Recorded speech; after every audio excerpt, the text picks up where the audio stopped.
Oh boy, these AI videos are getting completely out of control.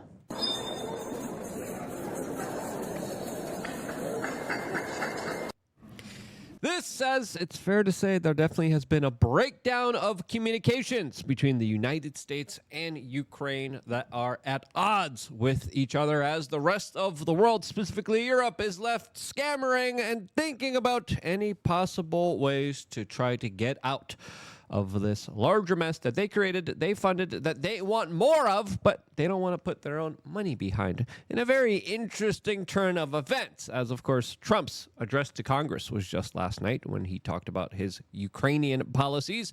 As in this particular video, I want to talk about the long kind of extensive history here. I want to get into the kind of weeds here and talk about where do things go next here, because we're in a peculiar situation as we had Donald Trump in his speech last night to talk about how he wants peace in Ukraine, how he wants this war over, how he wants essentially a win-win situation for everyone involved here. But more importantly, he wants to be the president that ends this conflict. We heard very similar statements from Volodymyr Zelensky, the president of Ukraine, whose actions are, of course, being highly criticized and questioned by a lot of people in the United States for flip-flopping and not being too earnest with his words, as we have gotten multiple reports of him saying yes to one thing publicly and then behind the scenes reneging it and then saying yes and then no and then kind of going back and forth here, which I think is kind of represented by his latest statement that was done right before Trump's address here. And we saw Zelensky say, hey, thank you. This whole situation was regrettable. Let's sit down to the negotiation table. A very clearly crafted, well statement that kind of made him look like, hey, I want peace here. And then we have another statement that, according to a lot of people online, was just released by Zelensky saying specifically, this is what the Russians want. The Russians will not be getting this in the negotiation process. Essentially saying, you know what? Yep, I wrote that nicely worded statement. I released it to the general public, and now I'm saying, you know what? The Russians will not be getting any kind of larger concessions here that they specifically want here, which throws a wrench in the negotiations tables, as, of course, the Russians are also bringing up how there was a Ukrainian decree that banned Zelensky from even talking to Putin. Now, everyone that was very optimistic last night was saying, hey, Trump, during his speech, is going to announce the peace deal. He's going to actually have the mineral deal signed with Ukraine. He's going to announce it. It's going to be a big major victory. That didn't happen. Why didn't it happen? Well, it's probably because of statements like this that set the negotiations backwards here. Now, there are decrees that we talked about in 2022. There's videos you could go back on this channel during that time saying, specifically Zelensky announcing, I will not negotiate with Putin. And now it looks like he kind of has to negotiate with Putin here, as the Russians are saying, you know what, maybe we should get rid of this decree here so we could actually move forward in a way where we could actually open up the dialogue, start the communications here, because this doesn't really set a positive tone for the start of the larger conversations at play here. And I don't care what side you are on. I don't care if you are on the Russian side or on the Ukrainian side. My side is too many young Ukrainian men have lost their lives. Way too frickin' many. It needs to end immediately. There needs to be concessions on both sides and victories on both sides. We need to have the art of the deal here that it looks like Donald Trump is trying to achieve here, but clearly he is lashing out against one particular side, and that one particular side looks like they are not playing ball with him. And Trump believes that they should be playing ball with him, that they should be acquiescent, since, of course, the United States played such a crucial role with our investment in this entire endeavor, an endeavor that has been extremely wasteful, that a lot of money was just thrown away. A lot of it was caught in the hands of some really corrupted, horrible people, as the United States now is deciding to put more pressure on the Ukrainians. As a couple days ago, we announced that they have officially cut off all military assistance. Now, today, a couple moments ago, we are finding out that Donald Trump cut off all intelligence sharing with the Ukrainians. This means their satellite images. This means their larger kind of access to information to where the Russians are amassing their troops, where they will be attacking next, as now it's fair to assess here that the Ukrainians are running blind if the intel agencies actually comply here, because that's another aspect here. the last Trump presidency, the intel agencies were literally lying to Donald Trump, saying, oh, we don't have that many troops in this particular country that you want to take the troops out of. Meanwhile, there was a lot of freaking troops there. Will the intel agencies comply here? Well, it's going to be difficult because the intel agencies have been involved in Ukraine for a very long time. Ever since 2008 here, they were fomenting larger dissent within the Ukrainian government. And in 2014, the Maidan Revolution happened with, of course, their full and utter support. Now, this is going to be significant here, specifically with the cutting off of these major tools for the Ukrainians that no longer have the weapons, that no longer have the satellite technology, that no longer have this kind of information dominance that they previously held beforehand. This as the Russians are launching new offenses. How will this play out here? Well, we're getting that kind of perspective in just a little bit before getting into the larger theory of what's going to be happening here, how the situation is going to be developing. We wanted to tell you about wearechange.shop. We got some really great stuff, including, of course, magnesium glycinate. If you haven't taken magnesium glycinate yet, what are you doing? It's really great stuff. It's super important for athletic performance. If you're trying to rest and recover, if you're looking for a healthy nervous system, as of course a lot of people's nervous systems are fried, get yourself some magnesium glycinate. I got some here on this table here, and the best time for me to take it is at the end of the day with my last meal. I like to take some magnesium glycinate because it does help you restore your body. It does help you get proper sleep, and I've noticed through my sleep trackers that, yeah, there's a significant difference when I take magnesium glycinate and then when I do not.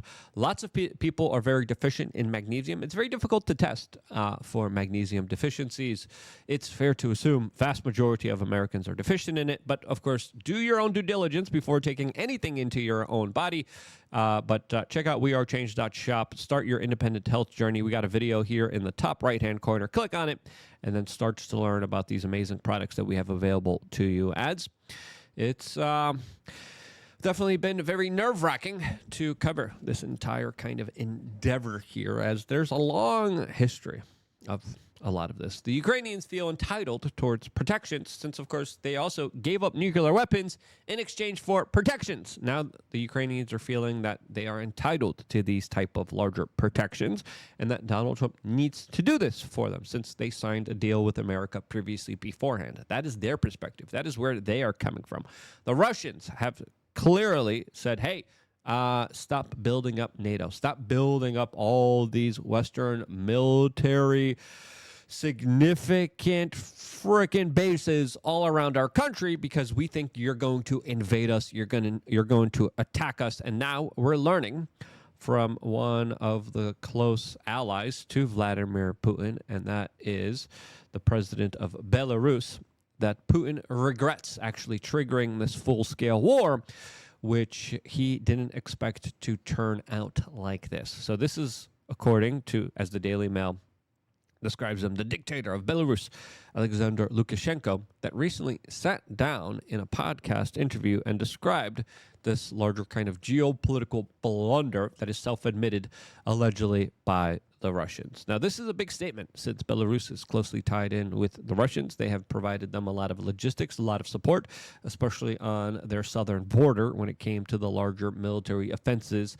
that were started throughout the entire saga that has begun nearly 3 years ago. So having this kind of statement, again, when we see people from the Kremlin release statements, when we see the Belarusian president that is very close to Putin release these statements aren't done by accident. A lot of the times when these type of old Soviet style statements are released, they're usually released for propaganda purposes, and you kind of got to ask yourselves, what are these statements released for? Is Putin here kind of trying to come to the negotiation table a lot quicker? Well, it definitely does look like it, especially with these larger statements out there for the world right now to see, saying, hey, guys, this was a big mistake here. Let's save face. Let's end this conflict. Let's stop this nonsense. Let's go back towards having some larger normalcy and not be on the forefront of blowing up the world many times over. As it looks like the Europeans are kind of stuck here and not knowing how to officially proceed here, as there's a lot of things that we're going to be finding out here that I think are going to be very kind of explosive. I think we're only seeing the start of a larger pressure campaign that I think eventually the president of Ukraine will acquiesce to, because we still have larger questions with what happened to Gonzalo Lira, an American citizen that was in detention by Ukrainian authorities that ended up costing him his life. There's also significant questions about a lot of the military and the advanced tech that was sent there. Where was it sent? Did it actually get to the front lines, or was it sold in larger kind of corruption efforts? There's also larger questions about what about those biological laboratories that the United States started building there in 2014, right when Dr. Fauci's and Hunter Biden's pardons started for some reason, as Hunter Biden was also tied into Burisma Oil. There's a lot of different pressure valves, and I think Trump is now looking at all of them and saying, hey, we got to get these Ukrainians in line to make some concessions here. It's pretty clear here that this is the larger kind of holdout here. This is the reason why we don't have peace here. Now, I think Zelensky going to Europe and saying, hey, guys, we're going to do this together, and the Europeans, the Polish people and the German people being like, we're not sending in troops. The British people were like, yes, we'll send in peacekeepers. We'll send in troops on the front line. Disastrous policy, which absolutely just it's nonsensical. The British saying, we'll help you if you take our loan at this larger interest rate. And I think the Ukrainians, not the Ukrainians, Zelensky. I think Zelensky is realizing that, oh, holy cow, the weapon supplies got cut off. Because first, the energy infrastructure supplies got cut off. Then the military supplies got cut off. Now the intel data sharing is being cut off. Next is going to be the Starlink. Once the Starlink goes down, their kind of advanced drone systems, their defensive systems against these drones are going to be, as the Soviets say, kaput. And when they're kaput, they're going to be losing a significant amount of territory, a significant amount of land that the Russians will be grabbing up, gobbling up, and saying, now it's ours.